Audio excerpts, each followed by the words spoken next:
Hola, ¿qué tal amigos de la región de Aysén? Hoy estamos en un nuevo capítulo, en el capítulo 5 de 50 años del golpe, testimonios y relatos desde Aysén. Hoy nos encontramos con el Seremi de Justicia y Derechos Humanos, Samuel Navarro Castro. ¿Qué tal, Samuel? ¿Cómo estás? Un agrado tenerte aquí en este programa. Muy buenas noches, Sebastián. Sí, un placer estar en contacto nuevamente. Bueno, aquí estamos para conversar acerca de este nuevo aniversario del golpe. Quería tomar el tema de que el pasado martes 29 de agosto falleció Guillermo Tellier, el histórico presidente del Partido Comunista. Él, cuando era jefe de la Comisión Militar del Partido Comunista, el Frente Patriótico Manuel Rodríguez realizó una fallida emboscada en la caravana de Augusto Pinochet, hecho histórico que se recuerda hasta los libros de historia. Usted, Samuel, en primer lugar quería preguntarle, como parte de militante en realidad del Partido Comunista, ¿cómo valora este suceso del deceso de Guillermo Tellier? Bueno, en primer lugar hay que señalar que nos ha dejado, se ha producido, ¿no es cierto?, la partida física del que fuera un destacado dirigente político del Partido Comunista de Chile, que ingresó joven, ¿no es cierto?, al partido a los 14 años, que fue un joven que luchó por el advenimiento del gobierno popular de Salvador Allende, que sufrió, ¿no es cierto?, luego la persecución, la prisión, las torturas, estuvo detenido y con posterioridad, como se sabe, ¿no es cierto?, pasó a la clandestinidad para apoyar las tareas de resistencia y de sobrevivencia del Partido Comunista en los tiempos de la dictadura cívico-militar. No hay que olvidar que varias direcciones del Partido Comunista y de la juventud comunista fueron diezmadas, fueron aniquiladas por los aparatos de seguridad del gobierno militar. Y en ese sentido, y tal como lo proclama, ¿no es cierto?, la Carta de Declaración de los Derechos Humanos, lo ha proclamado Santo Tomás de Aquino y muchos otros pensadores e ilustradores, el derecho a la rebelión, el derecho a rebelarse contra una tiranía, contra un gobierno opresor y autoritario como lo fue la dictadura, es parte de lo que cualquier ciudadano, cualquier persona pudiese haber hecho. Y en ese sentido, Guillermo Tellier optó, ¿no es cierto?, trabajar en ese ámbito. Luego de la recuperación de la democracia, se integró a otras tareas dentro del partido y con posterioridad a la partida de Gladys Marín, él asume la conducción del Partido Comunista y lo ha logrado que el partido, ¿no es cierto?, logró que el partido se insertara en la vida democrática, participara de distintos procesos electorales y hoy día lo ha dejado instalado con una de las bancadas más numerosas del gobierno y con una bancada insertado también en el propio Ejecutivo para desarrollar las tareas transformadoras del presidente Gabriel Boric Font. Entonces, más allá de las luces y las sombras que puede tener cualquier persona que pasa la historia, yo creo que lo importante es que él fue un luchador, ¿no es cierto?, un estratega, un político, y en ese sentido se reconoce su participación, su trayectoria, y creo que el pueblo de Chile, el pueblo de Santiago, ha dado muestras de su aprecio, de su admiración con la concurrencia a sus exequias, a sus funerales, a su velorio, y testimonio, ¿no es cierto?, que cuando hay una entrega y una coherencia de vida, eso es reconocido por distintas personas. Para usted, Samuel, ¿qué significan estos 50 años del golpe de Estado? Bueno, yo creo que es una fecha significativa, no solamente en lo personal, sino que también en lo social, en lo que afecta, ¿no es cierto?, a la comunidad. Son 50 años en que hemos avanzado tímidamente en lo que es verdad, en lo que es justicia. Todavía hay deudas pendientes y hoy día hemos avanzado también en establecer un plan nacional de búsqueda de los detenidos desaparecidos, que sigue siendo una herida abierta en el alma de nuestro país. 50 años que tenemos que ver no solamente lo que es la memoria, que es muy importante. Hemos estado en estos días, ahora yo me encuentro en Cochrane, saliendo, ¿no es cierto?, unos diálogos por la memoria que se efectuaron por parte de la delegación provincial de Capitán Prat, el día de ayer estuve en Puerto Cristal en una actividad también de un ejercicio de memoria que hicimos con la delegación de General Carrera en Puerto Cristal, que fue un campamento minero muy importante para la época del año 73. Y en ese sentido, reconocer la memoria como parte de nuestra historia, como parte de que cómo debemos valorar la democracia y cómo tenemos que proyectarla hacia el futuro. Cuando hacemos memoria y nos reconocemos y vemos lo que hemos hecho, lo que no hemos hecho y cómo valoramos la democracia, porque sin democracia no hay derechos humanos y sin derechos humanos no hay democracia. Cómo eso lo conversamos con las nuevas generaciones, cómo lo proyectamos y cómo rescatamos el valor de la democracia y del diálogo para resolver nuestras diferencias. Creo que las enseñanzas que nos tiene que dejar esta conmemoración de los 50 años es que nunca más en Chile debe haber un golpe de Estado como forma de terminar con un proceso democrático y nunca más en Chile deben desarrollarse violaciones a los derechos humanos que en nuestro país y en esos 17 años de dictadura cívico-militar fueron graves, fueron sistemáticas, fueron masivas y de distintas formas. Las más graves, evidentemente, la ejecución de personas, las torturas, pero también la desaparición de personas que hasta el día de hoy, más de 1.100 personas, no sabemos cuál fue su destino, cuál es su paradero.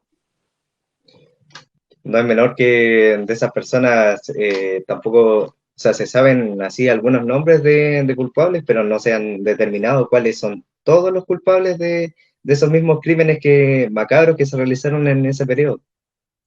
Sin duda, hay una suerte de impunidad, hay una impunidad que es explícita, ¿no es cierto?, cuando se producen esta represión, esta persecución contra personas que pensaban distintos, contra además muchos civiles desarmados que no tenían, no era un enfrentamiento, nunca hubo una guerra, fue una masacre, fue un genocidio, y con además el adicional o el ingrediente extra, ¿no es cierto?, que los cuerpos de los fallecidos no fueron entregados a sus deudos, no fueron entregados a sus familiares, fueron ocultados en fosas clandestinas, inhumados ilegalmente, y con posterioridad, cuando se empiezan a abrir algunas investigaciones, son exhumados sus cuerpos y hechos desaparecer. Eso repugna, ¿no es cierto?, la conciencia humana, la dignidad humana, ni en las peores guerras, ni en las peleas más incivilizadas, siempre se respetaron los muertos, siempre se entregaron los muertos.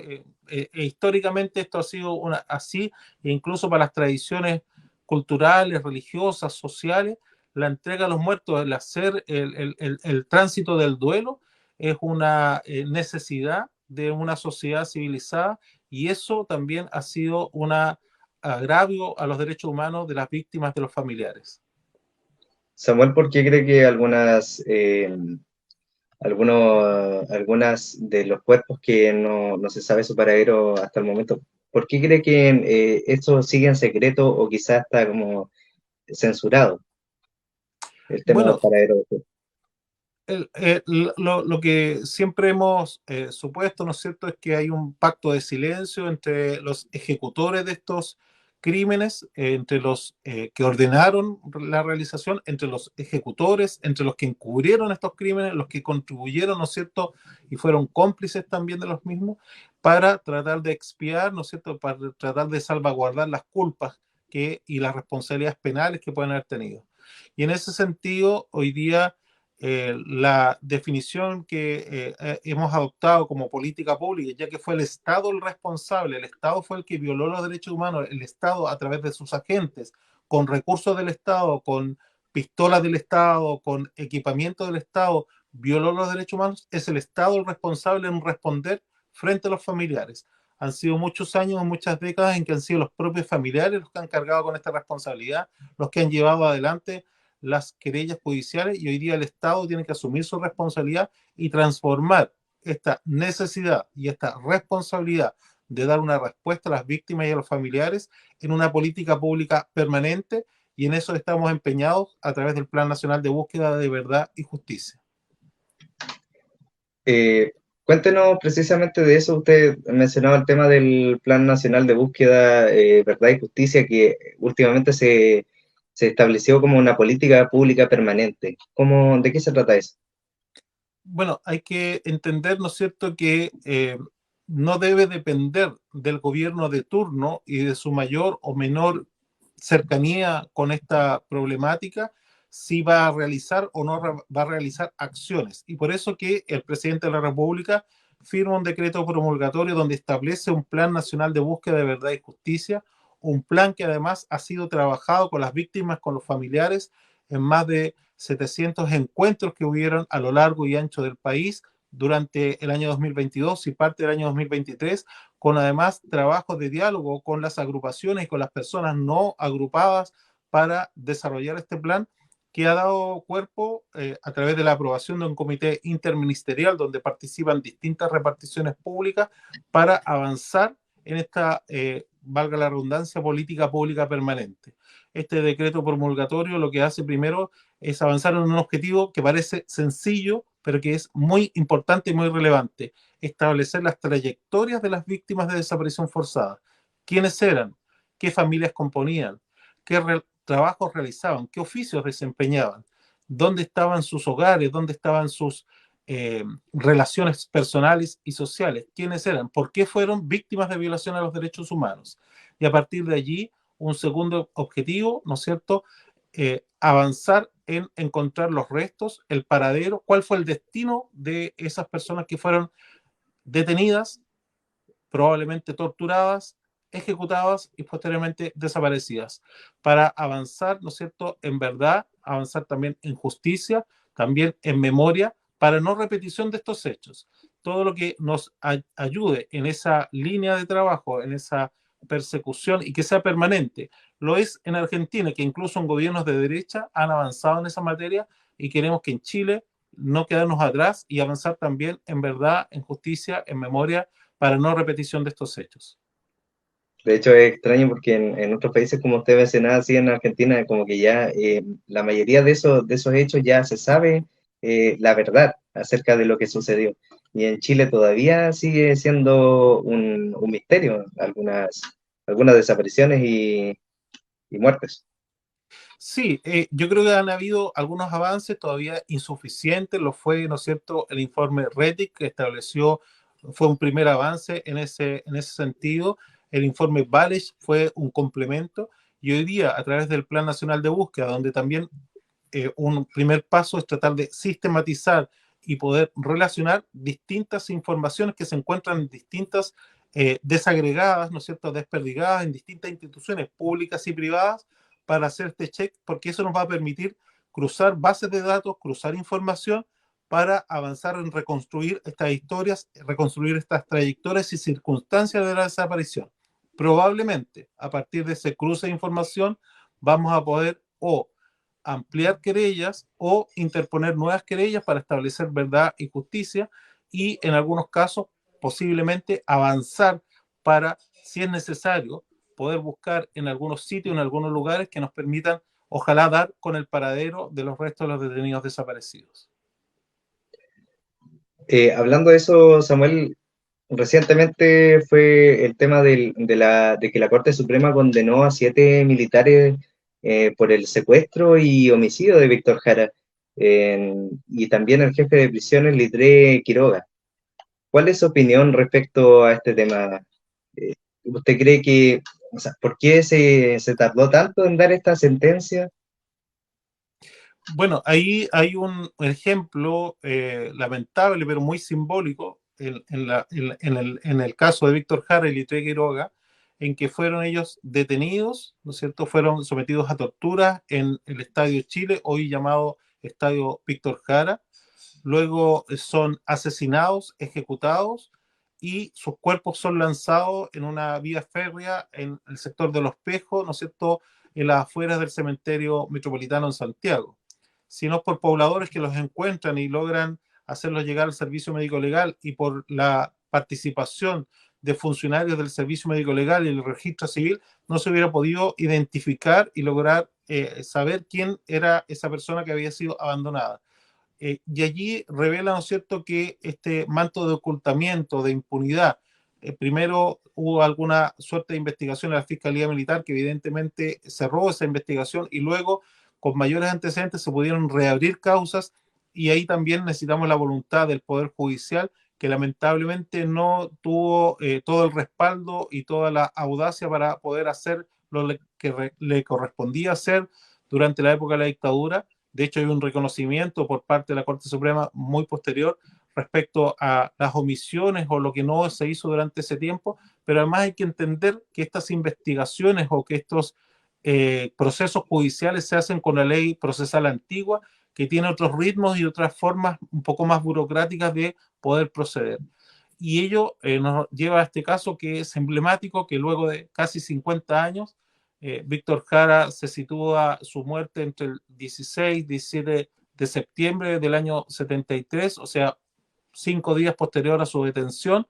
Eh, Estamos a casi 50 años de poder decir quiénes son los culpables, cómo fue la muerte de Víctor Jara y de Leite Quiroga, y algunos de ellos ni siquiera han querido asumir estas sentencias condenatorias porque han terminado suicidándose para no enfrentar la justicia. ¿Por qué cree que hubieron todas estas equivocaciones en las antiguas sentencias que se dieron o quizás en ese momento las investigaciones? Como que hubieron así como errores. Pueden haber habido errores, pero también pueden haber habido omisiones, dilaciones, algunas posiblemente pueden ser por complicidad o por negligencia, eso lo tendrán que determinar los tribunales en su oportunidad, o será el juicio de la historia la que determinará qué jueces o qué ministros no fueron contribuyentes a establecer la verdad y la justicia. No hay que olvidar que la propia dictadura dictó un decreto ley de autoamnistía el año 78, por lo cual muchos de esos casos fueron sobreseídos y con posterioridad la doctrina posterior de los tribunales estableció que incluso algunos de esos estaban prescritos.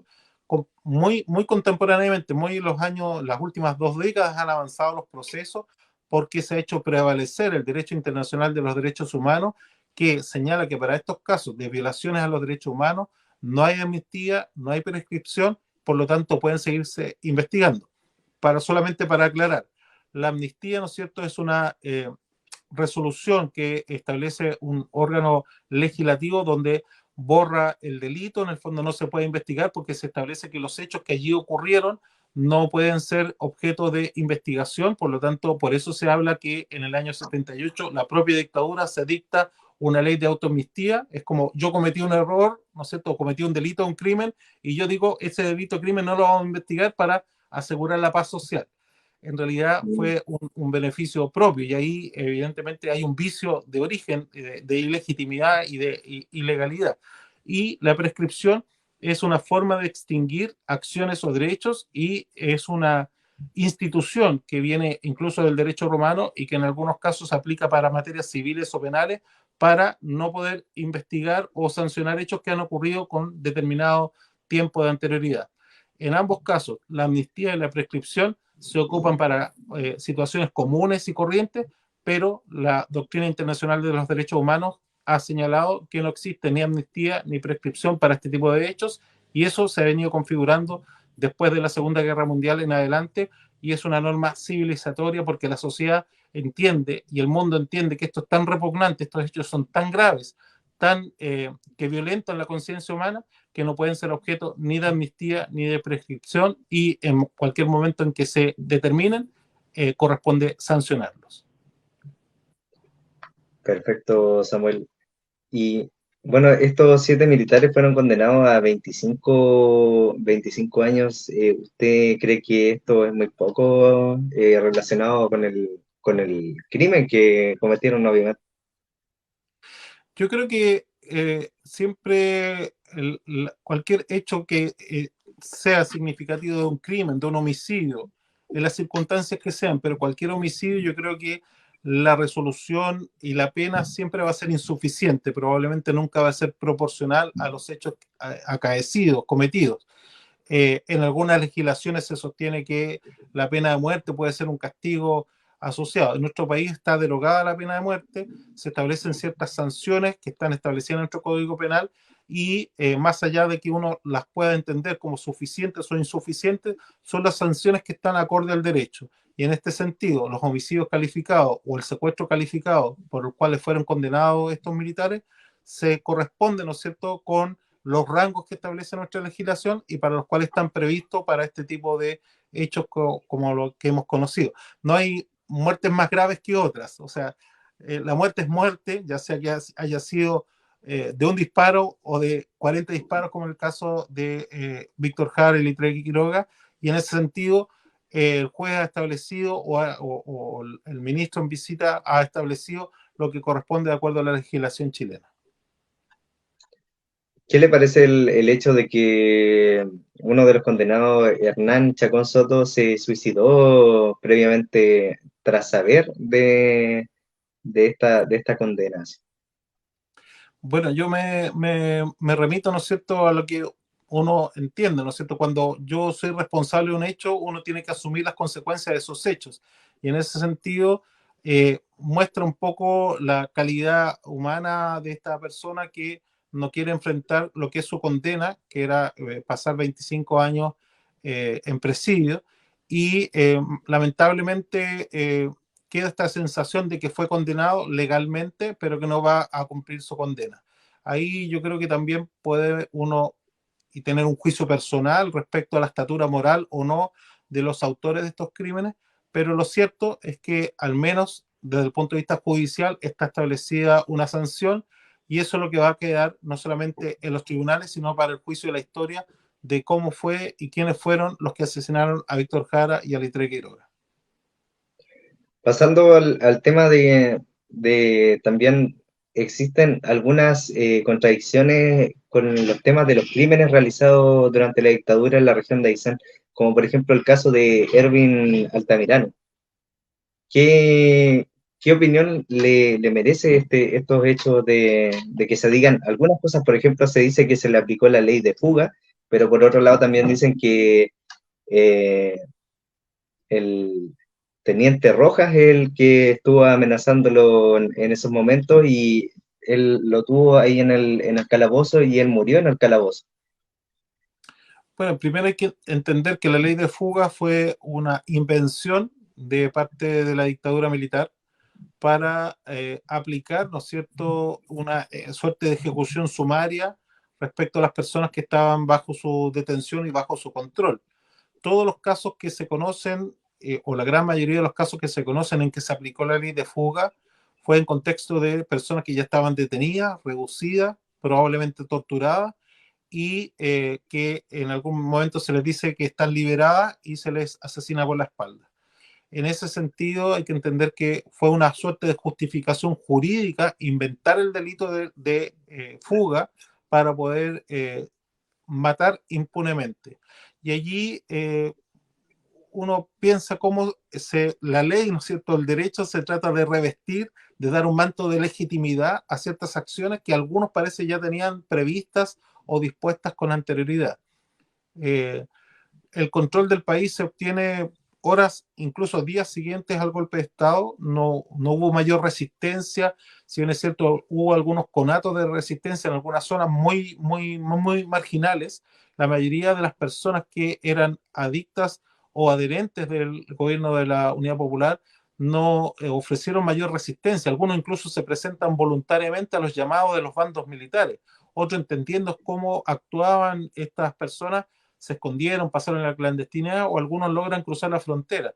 Pero ni aún así, algunos cruzando la frontera son capturados y se les ejecuta o tienen la condición de detenidos desaparecidos. Por lo tanto, hay que entender que más allá de las posibles contradicciones, lo cierto es que la historia ha recogido tanto el informe Rettig con el informe Valech como numerosas sentencias judiciales que la ley de fuga fue una excusa para esta matanza, para este genocidio.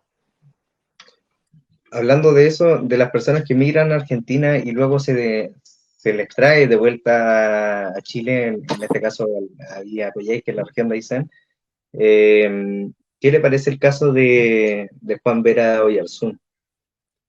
Bueno, Juan Vero Yarzún, Néstor Castillo y Rosendo Pérez son parte del caso Coyhaique, ¿no es cierto?, que son detenidos, desaparecidos. Eh, ellos logran cruzar la frontera junto con otros grupos de chilenos, son separados en Gendarmería Argentina cuando se está tramitando el asilo como refugiados en Argentina. Son entregados por parte de Gendarmería Argentina a una patrulla militar militares y de carabineros que cruzan la frontera sin documentación en un auto militar, en una ambulancia militar, son traídos y se le pierde el rastro el 27 de octubre del año 73. De acuerdo a algunas investigaciones, habrían pasado por bandurrias, luego habrían sido sometidos a torturas, habrían sido ejecutados y sus cuerpos fueron hechos desaparecer. Creo que esa es una de las primeras indicios de futuras coordinaciones que con posterioridad tuvieron los agentes de la represión en América Latina, lo que se llamó o se conoció como el Plan Cóndor, en que los servicios Sí. de inteligencia de las distintas dictaduras se intercambiaban información o intercambiaban prisioneros para poder cometer su fechorías, sus delitos, sus crímenes. Y en ese sentido, creo que todavía tenemos una deuda pendiente porque hemos avanzado en verdad respecto a qué pasó con Juan Vera Oyarzún, con Néstor Castillo y con Rosendo Pérez, pero no hemos concluido, ¿cierto?, con establecer el paradero. Y allí todavía esperamos que podamos avanzar en esa situación porque nos parece que es de justicia darle la tranquilidad a sus familiares para que puedan hacer el rito religioso o el rito cultural, social, que a ellos les parece que corresponde por la situación de sus padres, sus hermanos, sus tíos que tienen esta calidad de detenidos desaparecidos. Algo que conversábamos anteriormente en la entrevista era que eh, muchas veces, o sea, existen como rumores de estas personas, así como que de gente que vio estos cuerpos y que dicen reconocer a las personas, por ejemplo, dicen reconocer que uno de los detenidos así sabe, sabe su nombre y todo el tema, y también él, por ejemplo, dicen que dice haber visto a Juan Vera Oyarzún, pero no es algo que se tenga certeza. ¿Cuál es su opinión respecto a ese tema? Bueno, siempre en estas materias de investigación hay distintos testimonios, algunos se contradicen, otros son, como se dice en la jerga judicial, contestes, o sea, están de acuerdo en los hechos y las circunstancias. Lo cierto es que hoy día hay un fallo judicial que establece ciertas responsabilidades, establece ciertas acciones, y yo creo que ese es el hilo principal. Quizá lo que uno pueda reprochar de ese fallo son las penas que se aplicaron en ese momento en que todavía se aplicaba o la prescripción o la media prescripción, ya no se aplicaba la amnistía, y en ese sentido las penas que se otorgaron fueron bastante bajitas, bastante poco proporcionales a los hechos cometidos. Eh, lo que hoy día está en la nebulosa fue cuál fue el destino de esos cuerpos que hicieron, porque fueron entregados en la morgue del hospital, y luego de la morgue del hospital, cuando asume el turno siguiente, ya no están esos cuerpos y aparentemente fueron trasladados, inhumados o dejados en alguna parte, de lo cual todavía no se tienen antecedentes concretos. Esperamos que con el avance del Plan Nacional de Búsqueda, con remover un poco las conciencias, podamos obtener información que sea conducente a tener antecedentes respecto al paradero de estos detenidos desaparecidos. Te dice entonces que con estas nuevas políticas de justicia se podría alargar las penas a los culpables de los delitos. Esa es una discusión un poco más jurídica respecto a si se pueden reabrir o no sentencias que ya están establecidas, lo que se dice también en la jerga judicial, firmes y ejecutoriadas.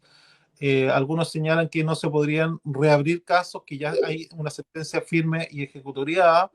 Hay algunos que han intentado la vía de la Corte Interamericana de Derechos Humanos o de otras instancias ya fuera del país, porque cuando un caso está cerrado dentro del país, lo que queda es tratar de reabrirlo eventualmente a través de alguna gestión en una Corte Interamericana.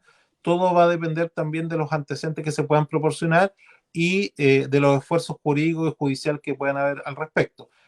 Hay un consenso mayoritario, podríamos decir, que esas causas no se podrían reabrir, pero siempre se puede dar esa discusión doctrinaria y jurídica respecto a que si con nuevos antecedentes pudiesen establecerse. El inconveniente de ello es que muchos de los responsables o están fallecidos o ya sería un poco más complejo aplicar una sanción distinta, si es que además esa sanción ya está ejecutoriada. O sea, no solamente está la sentencia, sino que además ya se cumplió lo que decía la sentencia. pero yo creo que es una materia discutible y que eventualmente pudiese, si es que hay antecedentes suficientes, entrar nuevamente a discutirse, si es que hay posibilidades, ¿no es cierto?, ya sea en una corte internacional más que en el sistema chileno, propiamente tal. Por ejemplo, o sea, volviendo al tema de Altamirano, el teniente Rojas eh, fue incluido en la nómina de culpable en ese momento, pero fue liberado luego del caso por falta de pruebas. Eh, ¿Qué puede haber pasado en ese momento? O sea, no sé, obviamente no se obtuvieron las pruebas suficientes, pero quizá puede haber habido, no, quién sabe, así como algún arreglo, no sé, algo quizá. Bueno, eso ya sería materia de especulación. Lo Sí. cierto es que distinto es cuando hay una sentencia condenatoria que cuando hay un sobreseimiento. Eso es un sobreseimiento que es equivalente a un archivo, puede ser por falta de antecedentes o por falta de acreditar un hecho punible, la existencia de un delito. Y allí, cuando hay un sobreseimiento, depende de los plazos, ¿no es cierto? Y depende de ciertos requisitos y condiciones, pudiese haber una reapertura de la investigación. Retomando, o sea, tomando el tema, perdón, de la agrupación José Felmer, estuvimos hablando con Milton Mancilla. Él decía que algunas reformas, o sea, algunas, claro, reformas al tema de, por ejemplo, las pensiones, mejoras en salud también a los expresos políticos, no lo han dejado contentos. ¿Qué mejoras se pueden hacer o se están trabajando en cuanto a estas reparaciones de derechos humanos vulnerados durante el periodo de dictadura? Bueno, quizá uno siempre puede aspirar a más o querer que las situaciones sean de mejor calidad o de mejor respuesta. Yo creo que si también uno lo ve en perspectiva, quizás cualquier reparación frente a los graves hechos siempre va a ser insuficiente. Y yo creo que ahí siempre es posible revisar, mejorar ciertas situaciones. Yo creo que hay acceso a ciertos beneficios o requisitos que todavía hay límites, ya sea por temas presupuestarios o por temas de otra naturaleza, un poco más técnicos de seguridad social, pero yo creo que estando la disponibilidad presupuestaria o estando también la posibilidad de corregir ciertos problemas técnicos de seguridad social, quizás se puede mejorar algunas situaciones en ese ámbito.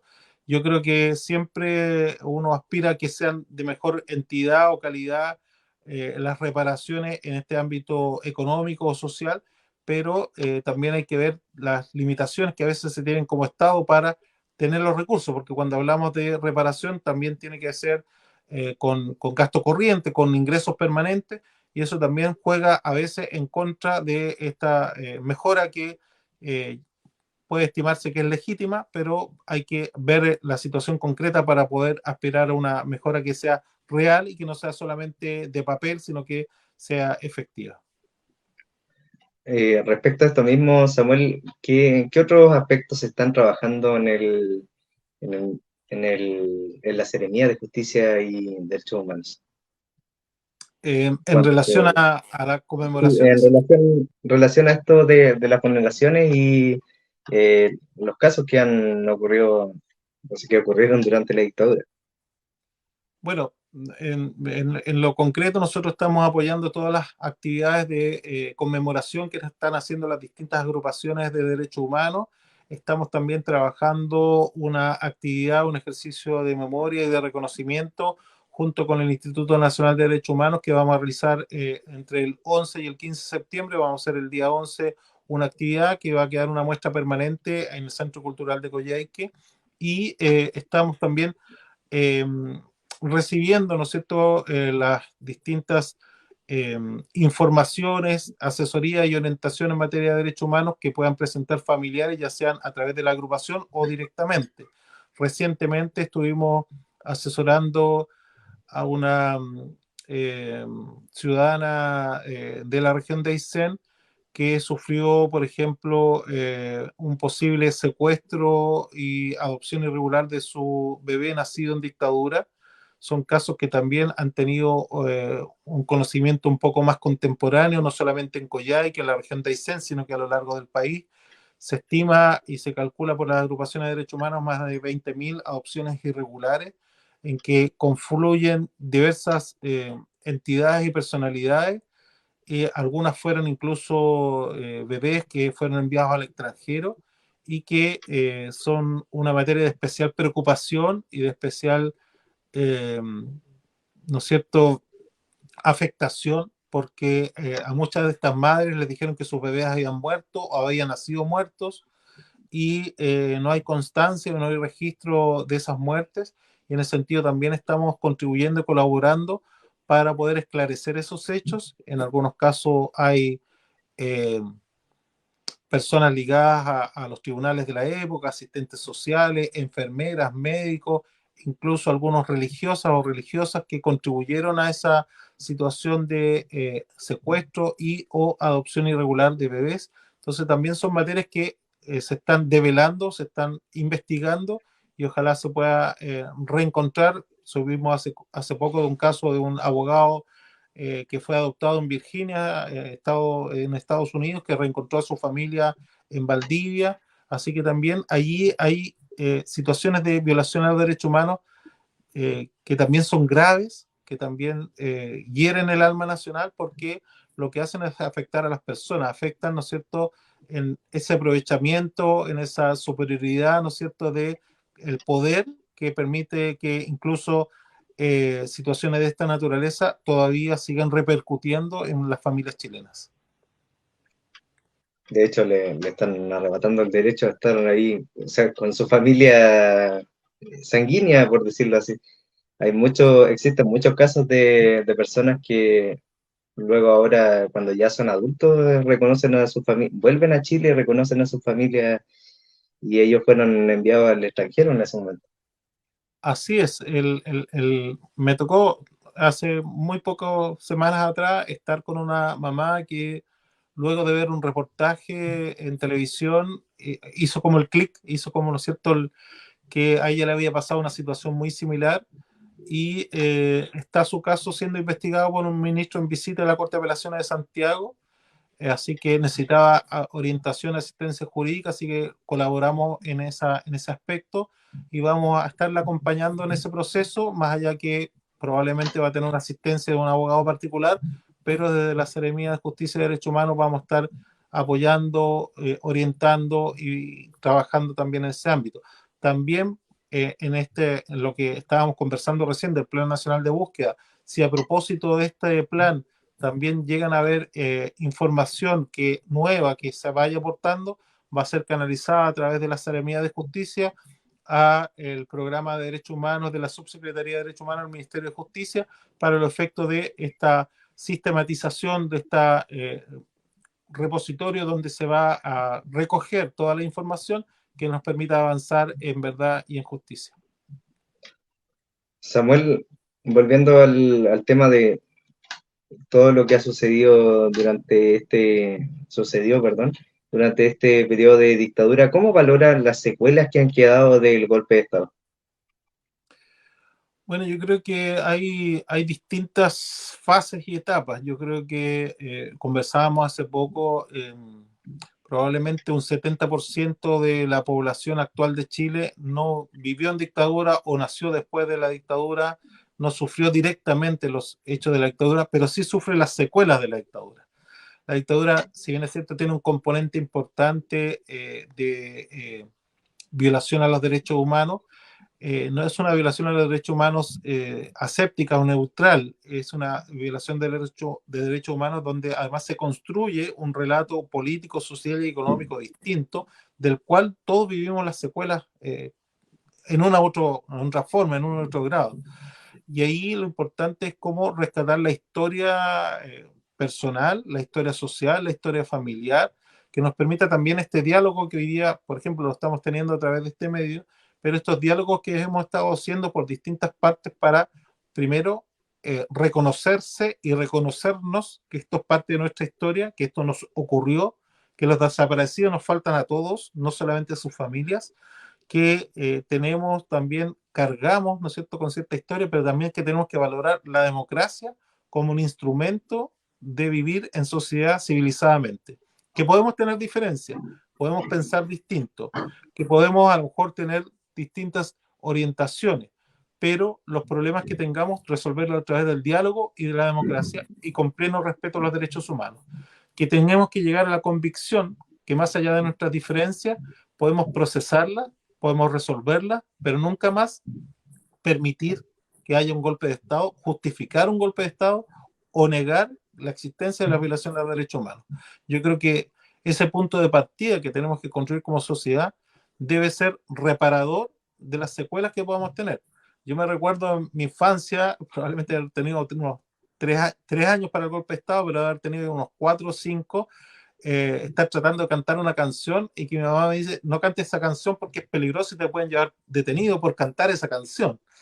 Y así habían temas que no podíamos conversar, radios que teníamos que escuchar un volumen bastante bajo, porque surgió también la desconfianza entre los vecinos, las vecinas, entre los colegas de trabajo, los compañeros de trabajo, entre los propios estudiantes, que alguien te podía denunciar y a veces sin tú tener ninguna responsabilidad o ni siquiera ser militante de ninguna cosa, te denunciaban, te detenían y estabas como siendo objeto de sospecha o de búsqueda.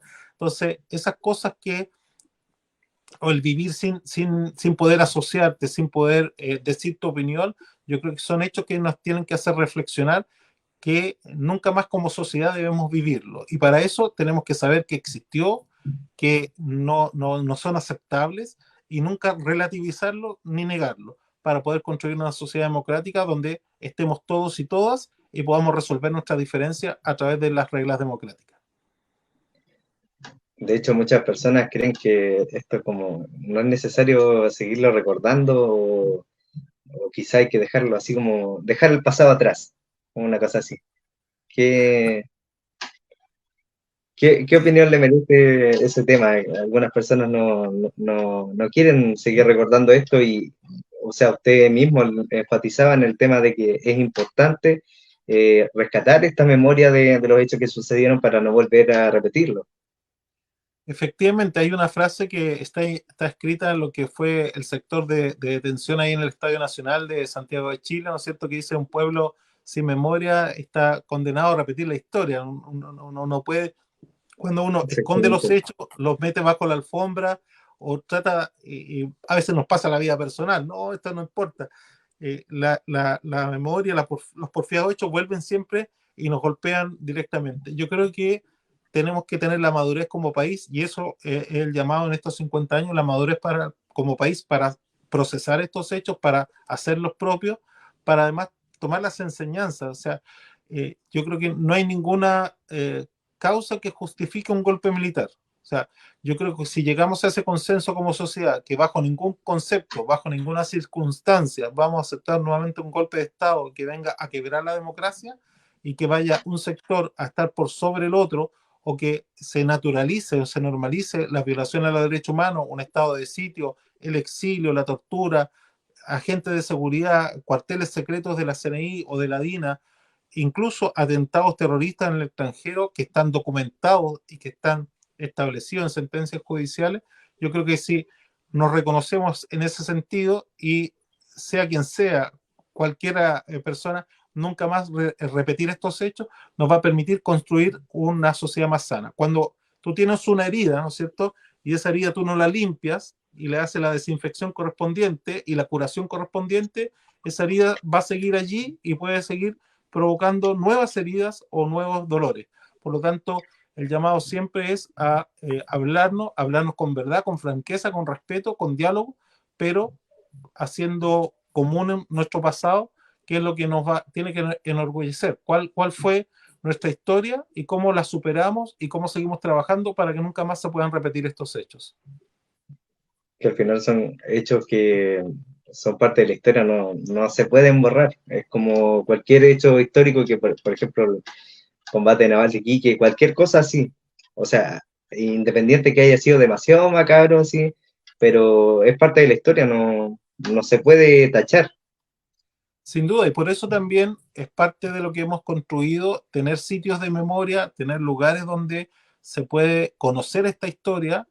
Hoy día, ¿no es cierto?, en la región de Aysén tenemos nuestro sitio de memoria, que es el cuartel número 2 de la comisaría de Carabineros de Coyhaique, Aysén, perdón, en el sector La Balsa. Este 27 de octubre se cumple un año de su declaratoria de sitio de memoria, y reconocer que eso fue un lugar de detención, de tortura y de ejecución. Si como sociedad reconocemos y nuestras nuevas generaciones también conocen esa historia, van a valorar la democracia y van a valorar los derechos humanos como dos componentes, dos caras de una misma moneda, yo digo regularmente. No hay democracia sin derechos humanos y no hay derechos humanos sin democracia. Por lo tanto, cuando construimos una sociedad civilizada, una sociedad democrática, valoramos estas dos instituciones porque son los que nos van a permitir construir una sociedad mejor. Siempre hay gente que dice, oye, pero es que siempre hablan de los derechos, sí, pero frente a un derecho también hay un deber. Si yo tengo el derecho a la vida, tengo el deber de respetar la vida del otro. Si tengo, y así son correlatos, no son independientes ni uno existe sin el otro. Por lo tanto, siempre estar con este reconocimiento de memoria. El 27 de octubre también en Coyhaique Alto, en el hito 45, vamos a poner una placa ahí en el sector donde se pierde el rastro de Juan Vera Yarzún, Néstor Castillo, Rosendo Pérez. Vamos a plantar árboles por la memoria, porque también que cada árbol represente, ¿no es cierto?, a nuestros detenidos desaparecidos, a nuestros ejecutados políticos, para reencontrarnos y tratar de que persevere, que no sea solamente los 50 años, sino que sea un hecho permanente de reconocer que esto sucedió y que nunca más debe volver a suceder. Que quede fijo en el tiempo, no algo que sea como por el momento de los 50 años. Absolutamente, yo creo que, y eso lo hemos conversado con las agrupaciones, ese es nuestro compromiso además de estar permanentemente. De hecho, las actividades comenzaron en algún caso en abril, en mayo, se extienden hasta diciembre, hasta el 10 de diciembre, hay De hecho, en distintos enero hitos. hubieron algunas. ¿Perdón? En enero y febrero creo que también hubieron algunas. Empezaron así como bien temprano. Sí, no, sin duda. Y yo creo que eso es lo importante. Y después pensar qué vamos a hacer en los próximos años. Si esto no debiese acabarse, hoy día hubo un documental sobre la situación de Lumi Videla, que fue una persona que fue detenida, torturada, asesinada y arrojada por los muros de la Embajada de Italia. Y después incluso hubo prensa que justificó ese hecho, que había sido una orgía de los asilados de la Embajada de Italia. E incluso hubo un dibujante que hizo una caricatura en el diario El Mercurio. Por lo tanto, allí son cosas que se normalizaron, se naturalizaron, se ridiculizaron, y yo creo que son situaciones que debemos concebir, que debemos establecer, y que el consenso es que esas cosas no ni siquiera dan para una caricatura, no son graciosas, no son humorísticas, sino por el contrario, son muy fuertes, son muy graves, y por lo tanto debemos rechazarlas, y en eso no debiesen haber dobles discursos ni doble estándar. Los derechos humanos son uno solo, son para todos, son para siempre, y no el paso del tiempo no debiese borrarlo ni eliminarlo.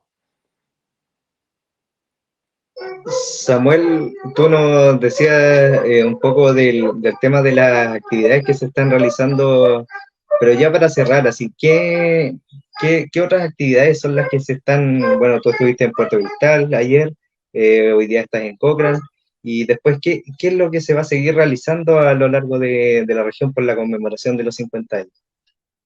Bueno, por parte de algunas reparticiones públicas, por ejemplo, el Ministerio de la Mujer y Equidad de Género, hoy día ahí en el Centro Cultural tenían este documental sobre la vida de Lumi Videla que estaba comentando. El día 5 de septiembre también, junto con agrupaciones de derechos humanos y el Ministerio de la Mujer y Equidad de Género, va a tener un acto de memoria que se llama La Cueca Sola, ¿no es cierto?, que fue una actividad que realizaban las agrupaciones de derechos humanos, que simbolizaban la falta o la ausencia de los detenidos desaparecidos. Eh, Van a haber otras actividades también el día 11 de septiembre por parte de las agrupaciones de derechos humanos, el día 11 a las 11 en el Memorial de Calle Baquedano en Coyhaique, por parte de la Seremi de Justicia y Derechos Humanos junto con el Instituto de Derechos Humanos, lo que te comentaba, el día 11 de septiembre a las 3 de la tarde, 15:30 horas, este homenaje y esta exposición sobre eh, hechos de la dictadura cívico-militar, un reconocimiento también a las mujeres defensoras de los derechos humanos. A las 4 de la tarde en el gobierno regional de Parra, ¿no es cierto? La Fundación José Felmer Klenner va a tener un acto también y un conversatorio sobre lo que fue la violación de derechos humanos y el gobierno de Salvador Allende. En el puerto de Aysén a las 18 horas, el día 11 de septiembre, también va a haber un carnaval cultural ahí de algunas agrupaciones ligadas a los derechos humanos.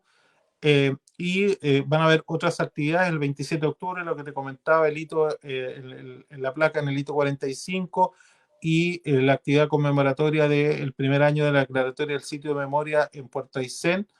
Y así, otra serie de actividades. Perdón, nos estaba contando, perdón, la garganta ya está traicionando a esta hora de la noche.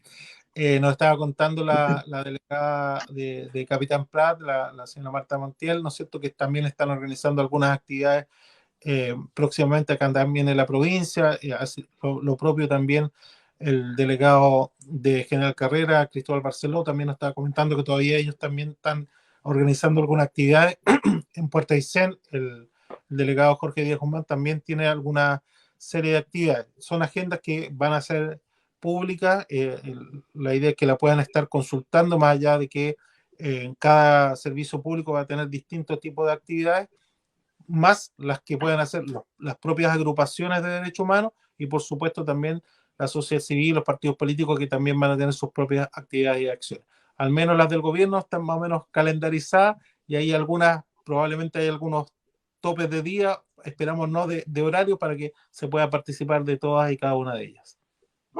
Bueno, entonces invitamos a todas las personas de la región de Aysén y los alrededores a que se acerquen a esta y participen de estas actividades.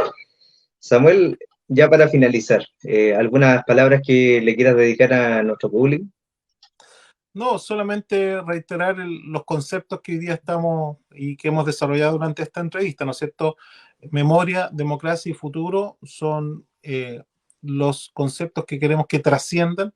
Memoria para conocer nuestro pasado, saber, ¿no es cierto?, qué es lo que ocurrió, cómo ocurrió, a quién le ocurrió. Democracia como un concepto que tenemos que atesorar, que tenemos que revitalizar, que más allá de las imperfecciones que pueda tener la democracia, es el mejor sistema civilizado para poder vivir en sociedad. Y el futuro, pensar en el futuro, cómo construimos un futuro todos y todas, partiendo de estos conceptos, de la memoria y de la democracia, como los cimientos que nos permiten proyectarnos en el futuro. Bueno, Samuel, agradecerte por el espacio que te diste para poder conversar con nosotros. No, gracias a usted y esperamos encontrarnos en un próximo contacto. Que esté muy bien. Bueno, aquí estuvimos con Samuel Navarro Castro, Seremi de Justicia y Derechos Humanos de la región de Aysén.